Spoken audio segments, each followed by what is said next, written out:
ইলিশ মাছ সংগ্রহ করার টিপস কিভাবে সংগ্রহ করে রাখা যায় তা অনেক দিন তার ভিডিও আমি আপনাদের সাথে শেয়ার করেছি। একটা ইলিশ মাছ কত বড় দেখেন। তাই এই ইলিশ মাছটা সংগ্রহ করে কোথায় পাঠাবো তাও আপনাদের সাথে শেয়ার করব। আসসালামু আলাইকুম, সবাই কেমন আছেন? আপনাদের সাথে আছি আমি মা মেয়ে ঘরোয়া ব্লগ। দূরে এবং কাছে আমার প্রাণপ্রিয় ভাই ও বোনের আপুরা বন্ধুরা যে যেখানে আছেন, আশা করি সবাই ভালো আছেন, সুস্থ আছেন এবং নিরাপদে আছেন। আপনাদের ছোটো বড়ো সবার দোয়া এবং ভালোবাসা আলহামদুলিল্লাহ আমি আমার ফ্যামিলির সবাইকে নিয়ে ভালো আছি। তাই দেখেন কত বড় একটা ইলিশ মাছ, এটা ডিমওয়ালা ইলিশ মাছ। এটার ভিতরে পেটের ভিতরে ডিম হয়েছে, অনেক ডিম দেখেই বোঝা যাচ্ছে। তাই অনেক বড় মাছটা, তাই তো অফ ক্যামেরায় কেটে কুটে নিয়ে আসলাম। তাই কিভাবে আমি এই যে মাছটা সংগ্রহ করব, সংগ্রহ করার তার টিপস আপনাদের সাথে শেয়ার করতেছি। আর এই মাছটা কোথায় পাঠাবো তাই আমার ভিডিও জুড়ে সবাই থাকলে অবশ্যই বুঝতে পারেন। আর মাছগুলো অনেক মোটা মোটা করে কাটা হয়েছে। কয় পিস মাছ মনে হইতেছে 6-7 পিস মাছ।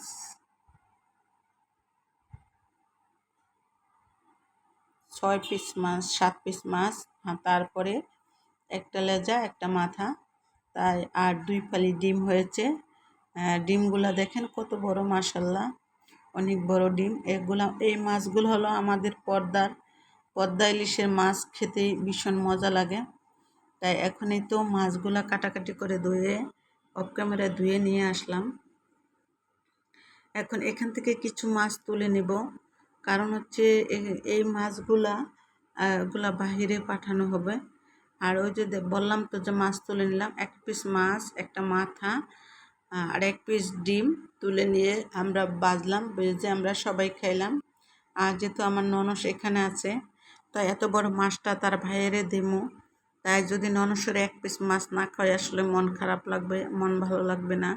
তার জন্য কি করলাম যে 1 পিস মাছ আর মাথাটা ননসের লেগে ভাজলাম, আর 1 পিস ডিম ভাজলাম। তাই ডিম ভেজে তারপর ননস সহ আমরা সবাই খাইলাম। কারণ হচ্ছে মনও ভালো লাগবে না যে বোনের সামনে ভাইয়ের জন্য এত বড় মাছ পাঠাবো, তাই কেমন লাগবে, ভালো লাগবে না।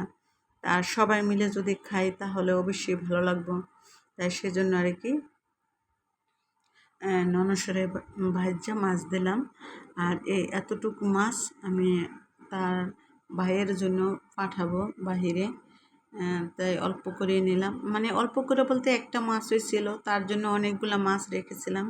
তাই আমরা এই মানে অনেকগুলো মাছ রাখছিলাম, তারপর আমরা খেয়ে ফেলছিলাম। দেখি যে দেওয়ার মতো লোক নাই, আর আসবো বলে আসেও না। তারপর আমরা খেয়ে ফেলছিলাম, তার একটা মাছ ফ্রিজে রেখে দিয়েছিলাম। তাই সেই মাছটাই দেখেন এখন আমি কেটে ধুয়ে পরিষ্কার করে এখন ভেজে তারপরে তার জন্য পাঠাবো। শুধু একটা মাছ না, আরও অনেক কিছু, কই মাছ, তারপর ফল, আচার, ওষুধ, মানে অনেক কিছুই কেনাকাটা করেছিলাম। করে তারপরে এগুলা, আর কই মাছগুলা আগেই ভেজে নিচ্ছি, সেগুলা আপনাদের সাথে শেয়ার করেছি। দেখতেই পারছেন যে অনেকগুলা কই মাছ ভেজে তারপরে সংগ্রহ করে রেখে তারপরে প্যাকেট করে তার জন্য পাঠানো হয়েছে। তাই জানি না, আল্লাহই জানে এগুলাকে খেতে পারছে কি না। কারণ হচ্ছে যার মাধ্যমে পাঠাচ্ছি সে আদৌ তার কাছে নিয়ে পৌঁছায় নেয়, কিন্তু তার ফ্রিজে নাকি বলে রাখছে এই বক্সের সহ। তাই কীরকম আছে জানি না, আল্লাহই জানে। তাই আজকে নাকি পাবো, আশা করা যায়। আজকে তার বাসায়, তাই আজকে আমার হাজব্যান্ডের বাসায় নিয়ে যাব পার্সেলগুলা। বলতে যা যা পাঠাইছি বাংলাদেশ থেকে তা নাকি আজকে নিয়ে যাইব বলছে। দেখা যাক, যে নেওয়ার পরে গরুর গোশ দিচ্ছি, ইলিশ মাছ, তারপরে কই মাছ। তা মাছগুলা ভেজে দিচ্ছি, ওইটার জন্য টেনশন নাই। টেনশন হলো গরুর গোশটা তো আর ভেজে দিই নেই, গরুর গোশটা শুধু করে দিছিলাম, যে ডিপ করে দিছিলাম। এখন আল্লাহ জানে গরুর গোশটা কি ভালো আছে কি না, আদৌ আমি জানি না। জানে যেমন ওরা যাওয়ার পরে ওরা ফ্রিজে রেখে দিচ্ছিল, ডিপ ফ্রিজে রেখে দিছে। রেখে দেওয়ার পরে আল্লাহই জানে কেমন আছে, মানে তার জন্য অনেকটা আফসোস লাগতেছে যে এত কষ্ট করে মাছগুলা দিচ্ছি, মাছ গোছ দিয়েছি, এগুলা কি আদৌ ভালো আছে কি না জানি না। আর যেভাবে মানে বক্স করছি, তো ওইভাবে কি ডিপ ফ্রিজও রাখলেও কি ঠান্ডা হয় কি না জানি না। আমার ভিডিও দেখলে বুঝতে পারবেন যে আমি কিভাবে করে যে আমি বক্স করেছি, প্যাকেট করেছি। এর মানে অনেক পেপার টেপার দিয়ে টিয়ে তাই আমি প্যাকেট করেছি। জানি না কেমন হয়, আল্লাহই জানে। তাই এই তো দেখেন ফ্রিজে কিভাবে সংগ্রহ করে রাখবো, এগুলো ডিপ করব, ডিপ করে তারপরে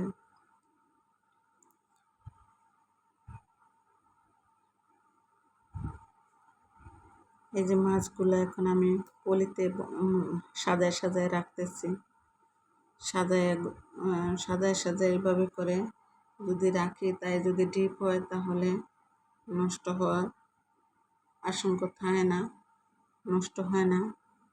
তাই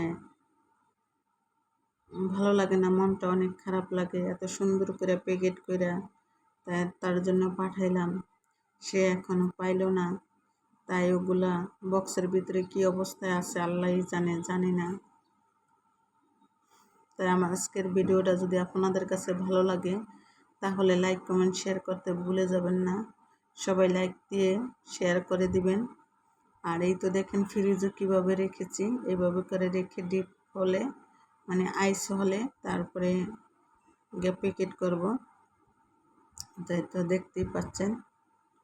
তাই এইভাবে করে আমার সম্পূর্ণ ভিডিওটা করা হয়েছে। তাই তো দেখতে পাচ্ছেন। তো সবাই ভালো থাকবেন, সুস্থ থাকবেন। আল্লাহ হাফেজ, আসসালামু আলাইকুম।